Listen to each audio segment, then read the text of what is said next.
Takuto was a terminally ill boy who reincarnated into the world of his favorite game after his death alongside his favorite game character. While the two of them decide to build an empire together, just like they did in the game, they have no idea that Takuto has been reborn as the legendary King of Ruin who will destroy the world so that it can be reborn. Takuto is a terminally ill boy who spends most of his time playing a civilization building strategy game called Eternal Nations. One day, as he is starting the game again, after accomplishing everything, he quietly passes away. He feels like he is sinking into darkness, and when he opens his eyes, he finds himself sitting on a stone throne in the middle of a forest. He doesn't understand what is happening, but then a familiar figure appears in front of him. Takuto immediately recognizes the woman as Adu the Sludge Witch, who was his favorite character from the game of Eternal Nations. He remembers how he decided to play Eternal Nations at the most difficult level by picking up the Kingdom of Ruin and Evil Minogra as his starting point. Luckily, it came with Atu, a character who is incredibly weak at first,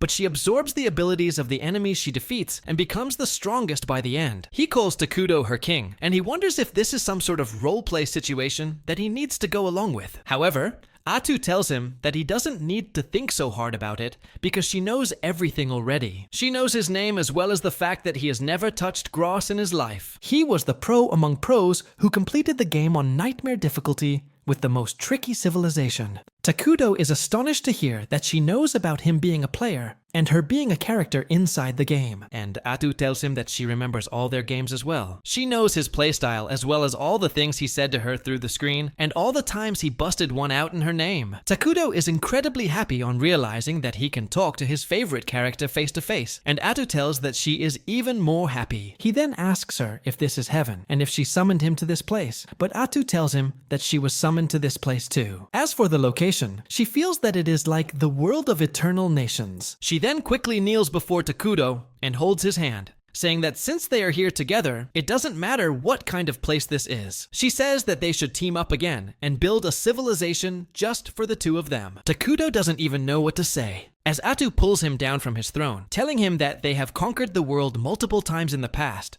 and they should consider this a chance for a brand new beginning. Takuto likes the idea, and he asks Atu to serve him to form a glorious civilization, and she gladly agrees. She then pretends to be a badass witch and officially pledges her loyalty to him. But then, both of them get embarrassed at those cringe-level dialogues. With that, Takuto tells Atu that she already knows what is the first thing they do at Minogra. She affirms, saying that they will become shut-ins and hide their existence from the rest of the world. The next thing that Takuto does is using his emergency skill to produce a giant-sized bug to scout the nearby area. Takuto and Atu discuss how it is one of their core rules to completely hide their presence from other players in the early game, and scouts like this are helpful to gather information without revealing themselves. Takuto then commands the bug to gather information from the surroundings, and it immediately darts away to do its mission. Atu is surprised because she didn't expect things to go so smoothly in this new and unfamiliar world. Takuto tells her that he can only share the vision of the bug just like in the game. He then says that he spent half of his mana to create the scout, and now his best choice is to create a starting settlement for them. He wishes that he had a bit more mana to create a fighter to defend them, but that is not possible right now. Atu gets a bit depressed on hearing this because she is really weak right now, and she can't even protect herself. Forget about Takuto. Anyway, Takuto keeps scouting the area through the bug's eyes, and he says that there is nothing but forest here. She gets sad because she can't help him right now, but he tells her that her presence is good enough for him, and she gets really happy on hearing this. Just then, the bug comes across a group of poor and tired dark elves. Atu says that this is good news for them, because dark elves are a neutral species, though they incline a bit towards the neutral evil side, and their kingdom is also Loki neutral evil. However, this news worries Takuto, who begins wondering if this is really the world of Eternal Nations. He begins thinking that if there is another civilization nearby, his kingdom is most certainly going to be destroyed right now. But Atu tells him that if they are in any kind of danger, they will flee away together. Takuto tells her that she couldn't be more right, and he decides to keep an eye on the Dark Elves, while scouting the area some more for now. While they are doing their silly chants and celebrations, a group of dark elves suddenly arrives there. They are as shocked to see Takuto and Atu as they are shocked to see them, and Atu decides to put her life on the line if her master is in any sort of danger. Turns out the leader of the dark elves, Gia, was on a mission to find food for his people, who are too tired and hungry to move. His assistant told him that they should not be in this forest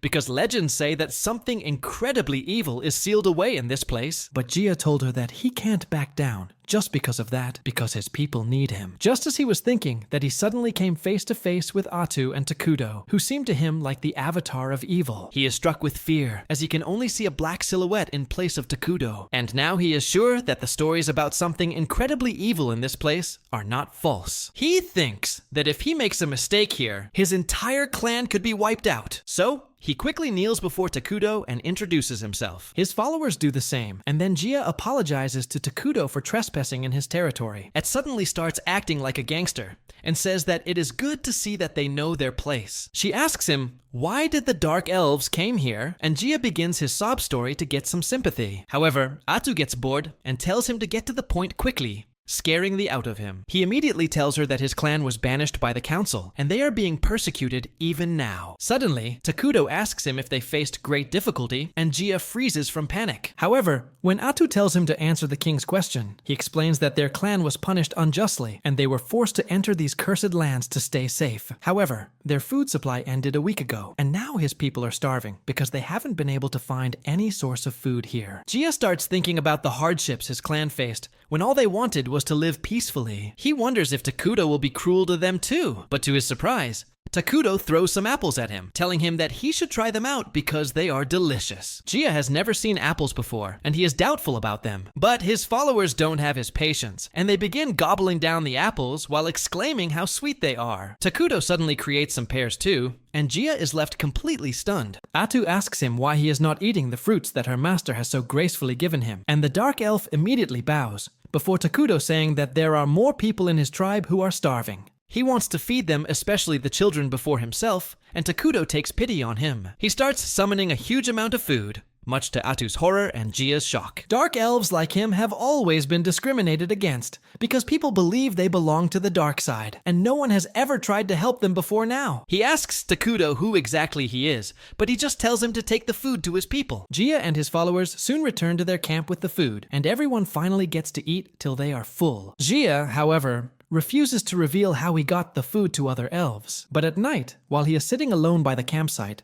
the clan elder arrives there. He remarks that the fruits he brought earlier were different from anything he has seen in his long life, and they were more tasty than any other fruit. He asks Gia, where did he get those fruits from? And he tells the elder about his meeting with the legendary evil being. The elder is shocked because Gia met the King of Ruin, who is mentioned in ancient books. He says that according to those books, when the world has become too full, the King of Ruin will appear and destroy the world so it can have a fresh start. Gia feels like Takudo meets the description of the King of Ruin. But, truth be told, he couldn't even understand a single thing that Takudo said, and he only acted on hints that he got from Atu's behavior. The elder is not sure about that part yet, but he asks Gia if he gave Takudo anything in return for the food. He says that he didn't give anything in return, and the elder says that no evil being would show mercy to someone without getting something in return. Gia, however, believes that Takudo is a merciful being who took pity on his people's suffering, and that angers the elder. He asks Gia how he can talk about an evil being with such respect. But after a bit of debate, he realizes that Gia did his best and secured food for his people. After that, Elder Molter declares that he will negotiate with the Dark King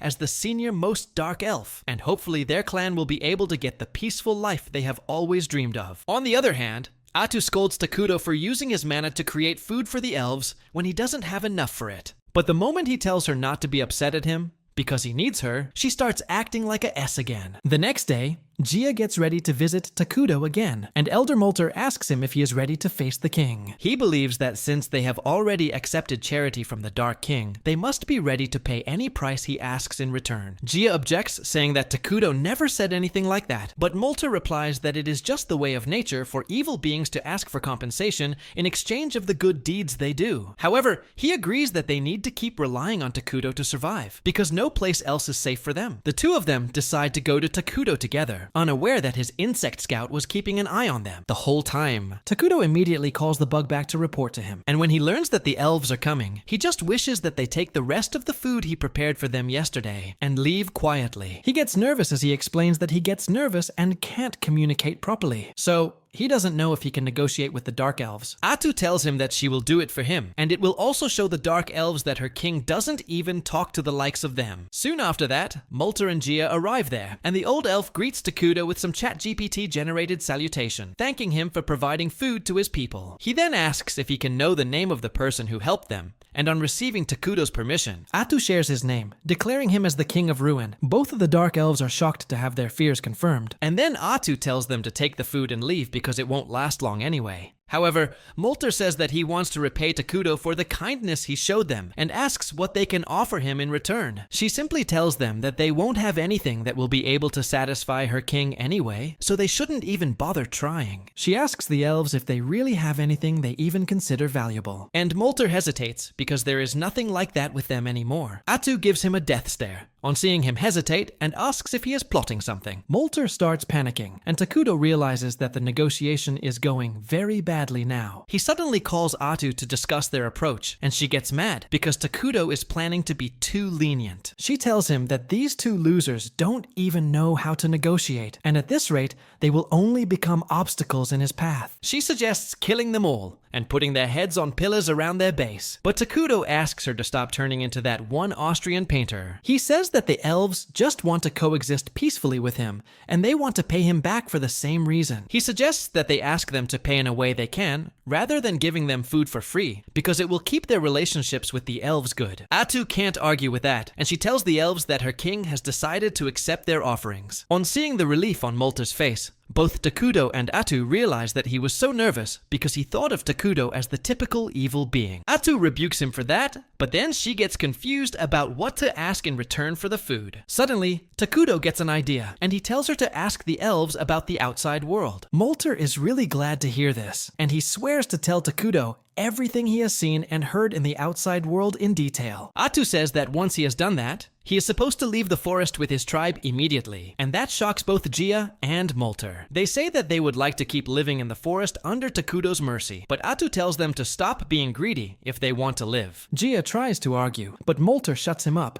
saying that they need to obey the command of the king. They begin to leave, but now Takudo feels bad for casting them out. He suddenly gets an idea and tells Molter and Gia to become his citizens. Both of them are shocked to hear this, but not as much as Atu, who asks Takudo what the hell is he doing. He reminds her about the refugee system in the game, which allows them to take in different species as their citizens. He remarks that since Dark Elves are a neutral species, they will easily adapt to the evil attribute of their kingdom, and then they can coexist with the other species living in their kingdom. Atu is still doubtful, because species with evil alignment tend to have conflicts among each other. But Takudo reminds her that their main species, called homunculi, look like humans that were taken apart and put back poorly, and they can't spend all their time with them. Adu immediately agrees with him as soon as the creepy image of the homunculi pops up in her mind. She turns to the two elves, telling them that Takudo plans to build a kingdom here soon, and he is ready to accept them as his citizens if they pledge to serve him. Molter is taken aback at this, and he asks Atu what will happen if they choose to become his citizens, and she makes it clear that they will become evil beings. But she tells them that it is more fun than they think to be evil. Soon after that, Takudo and Atu head to the settlement of the Dark Elves, where everyone is ready to welcome him. Everyone is terrified of him, and some of the weaker ones faint just on seeing one glimpse of him. Takudo takes his throne with Atu by his side, who tells the Dark Elves that now they are going to become the citizens of their kingdom. She asks Takudo one final time if he is sure about it, and just as he gives his permission, the elves are accepted into his kingdom. And Atu congratulates them, because now their survival and safety is guaranteed by their new king. Gia wonders if that is all because he doesn't feel any different, even though he should have become an evil being. Suddenly he regrets his words, as intense hatred erupts inside him and the other elves. They think about the people who hurt and prosecuted their kind, and are filled with the desire to get revenge. And the two normal elves with them are worried about them. Seeing everyone suffering, Takudo asks them if they are fine, and Gia is moved to tears on realizing that someone cares for him and his people now. The Dark Elves start cheering on Takudo, with tears in their eyes, and he is low-key overwhelmed by this. A few days later, Takudo receives a map of the continent from Molar, and he crashes out just as he sees it. Atu asks him what is wrong, and he tells her to look at the map and see what a shitty starting position they have. They are on a continent where two huge and powerful civilizations are already present. One of them is the Holy Kingdom of Qualia, a nation of humans who worship the god Arlos, and they are a hardcore good alignment civilization. On the other hand, There is Elnon, the alliance of elementals where elves who worship nature live. They are also aligned to the good side, and Atu panics on realizing that if they find their kingdom, they will quickly erase them. She crashes out along with Takudo, but then he calms down, saying that as long as they are not discovered, they can become stronger. He says that in the game, their main species, Hunuli, are really dumb, so they can't do much research. But now that they have dark elves, things should be better on that end. Soon after that, the dark elves pay him a visit, and this time, Gia has brought along his assistant Emily with him. He tells Takudo that Emily is a smart nerd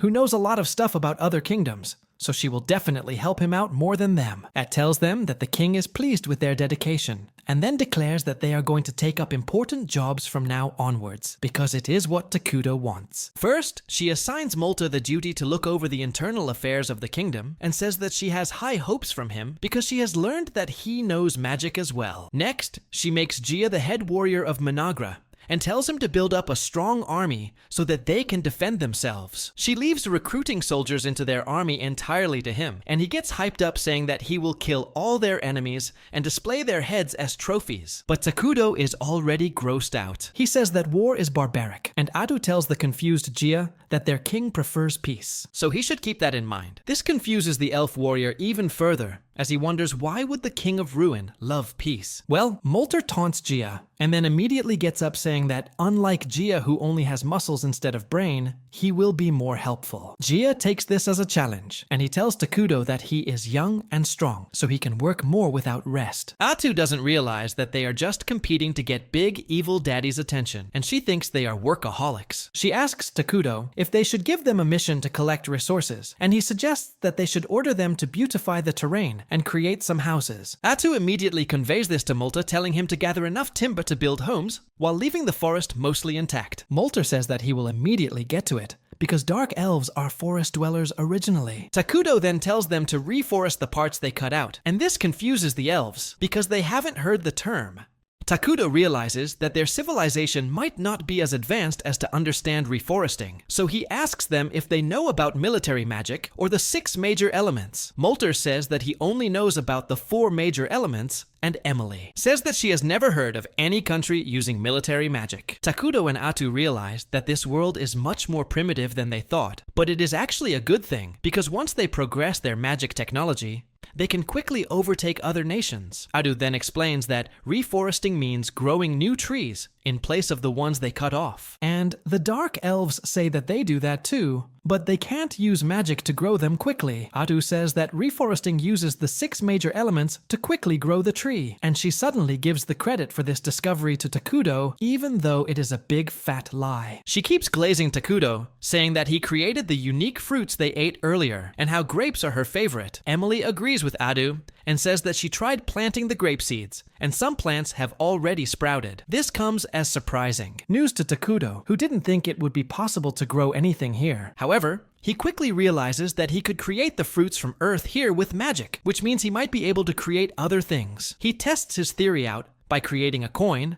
and realizes that he can create gunpowder and other science stuff. In that way, he can advance his civilization much faster than other kingdoms. Meanwhile, in the Holy Kingdom of Quelia, things are starting to stir up as well. Saint Selena is leading a group of knights to the foothills covered with snow to deal with some monsters that are a threat to the villages nearby. As soon as she sees the goblins running towards her, she points her staff at them, turning them into ash with her holy flame. The holy flame vanishes into the clouds after destroying the monsters, and as sunlight falls on the scorched ground, flowers sprout there. The knight captain tells his men that Selena's ability burns evil-natured monsters and creates a flower bed in their place, and she is the reason they have a friendly relationship with the elves. After that, Selena tells the cardinal that he should send paladins to the south instead, because she recently had an omen about something terrible happening in the cursed forest. The cardinal refuses, saying that the cursed forest lies at the farthest end of the continent, and he needs permission from higher-ups to deploy paladins there. Selena threatens to go there herself if he can't send anyone, and though the cardinal tries to fight back, he He backs down and promises to send the soldiers he can personally mobilize. At the same time, Takudo and Atu are busy with developing their territory, starting with building some houses for the Dark Elves. A temporary throne room has already been built around Takudo's throne, and he is eager to hold meetings and conferences with the important citizens of his kingdom. Just then, Molter, Gia, and Emily arrive there, and Atu tells them that they should immediately start their first council meeting. However, Emil has a gift for Takudo before the meeting, and it is an outfit that makes him look like a femme. He is glad to receive the outfit because his clothes were getting dirty, and he thanks the elves for that. However, the elves see no change in his appearance, but they trust Adu when she tells them that Takudo looks great in the outfit they prepared. With that out of the way, she starts the council meeting, but Takudo is too busy fanboying after himself. Atu decides to continue the meeting without him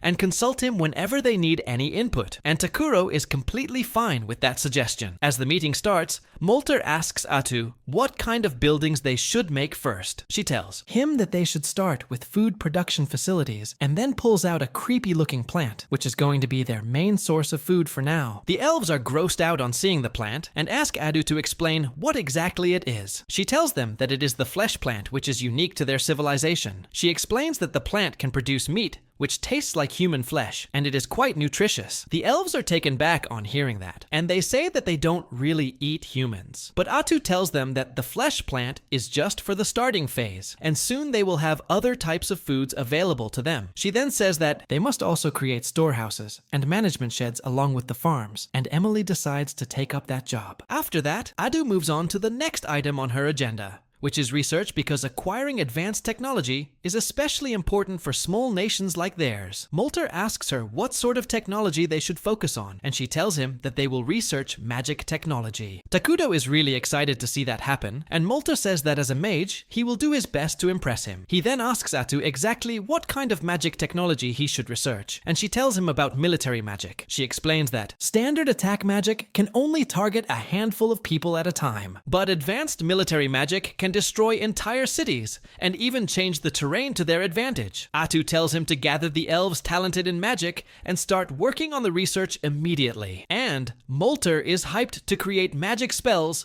that don't yet exist in this world. Next up, Atu moves to the topic of their military strategy, and Gia gets excited because it is his turn now. However, Takudo immediately tells him that they are not going to invest too heavily in the army right now. Atu adds that armies are expensive to maintain, but they don't produce anything in return in times of peace. Gia argues that they don't have enough strength to protect their king currently, and thus they should pay more attention to their military. Molter also adds that both he and Gia have bounties on their heads, as the leader of Dark Elves and their enemies might attack the kingdom. Takudo understands their concerns and decides to create a hero to defend them instead. Atu agrees, saying that creating a hero is expensive, but they need no maintenance, so they are perfect for their current needs. The elves don't know what a hero is, and Atu tells them that heroes are incredibly strong beings who serve directly under the king. There are conditions to summon different heroes, but she is confident that they can summon the first one quite soon, and Takudo is excited for that. He thinks about how they need mana to do most things in this world, and a kingdom can only collect mana from its people. The happier the people are, the more mana they can collect, and Takudo is determined to make his kingdom the happiest place on this planet. Meanwhile, in the Holy Kingdom of Qualia, a junior paladin named Lonius has been selected as a part of the investigation team to be sent to the Cursed Forest. A senior paladin, Vertil, is also with him, and his favorite way to kill time is to annoy Lonius, who is too straight-laced and formal. Vertil complains that they are sending an awfully small investigation team that involves just 2 paladins and some mercenaries. He says that the church should pay more attention to Selena's prophecy, and Linnaeus agrees, but he knows that they can't guess what the higher-ups are thinking. He knows that if they succeed, they will be rewarded greatly, but if they fail, all the blame will most definitely fall on his head. Back in Minagra, Takudo inspects the progress of his civilization. He feels nostalgic because he has seen the starting phase of his civilization thousands of times on a screen till now, but this time he is seeing it up close. Emle gives him a tour, telling him that the Dark Elves specialize in building houses on trees. But the pace of building houses is slow right now because they are focusing on the flesh trees. The flesh trees are growing well though, and the management and storage facilities have also been built. Emily then says that they found a freshwater spring nearby, and they are trying to see if they can draw water from it. As for the magic research, Molter and other mages are working hard in the newly formed research building. Takudo is glad to hear all that, and even more so to learn that the elves are taking initiatives like finding water sources. He is really happy that the elves who looked exhausted when they first came here look happy now. And when he tells that to Emily, she starts crying tears of joy. Takudo freaks out on seeing her breakdown, but Emily soon calms down and resumes the tour. She shows Takudo and Adu to the flesh tree farm and says that thanks to the tools that Takudo produced, they can expect the first harvest soon. Next, she takes them to the source of water the elves found, but notices that the vibe around the place is completely different this time. The water has turned dark as well, and Emlet is disappointed because she thinks that they can't use it anymore. Before Atu can explain why she is wrong, Molter and Gia also arrive there to see the water source. They agree with Emily that the water doesn't seem usable anymore, but then Atu takes a sip, telling them that it is completely safe to drink. She then explains that this place looks dark and gloomy now because it has become a part of Minagra thanks to a feature called the Cursed Terrain. Takudo asks the elves to take a deep breath, and they suddenly feel their minds clearing up and their bodies filling with energy. Atu explains that Cursed Terrain gives advantage to creatures with evil alignment and imposes penalties on neutral and good alignment beings, since the Dark Elves are part of they are evil beings now, and thus this water is completely safe for them. Gia verifies that by drinking the water, and then Adu says that soon the entire forest will be a part of the cursed terrain. However, Takudo thinks that it can be a little problematic because the cursed terrain stands out too much. Molter agrees, saying that once the entire forest becomes this dark, their enemies can easily spot them. Gia once again suggests creating an army, but both Atu and Takuro assure him that they are going to summon a hero. Molter says that he is still not clear about what a hero is, and Adu decides to teach him through an example. She suddenly summons dark tentacles from her back, slashing down nearby trees effortlessly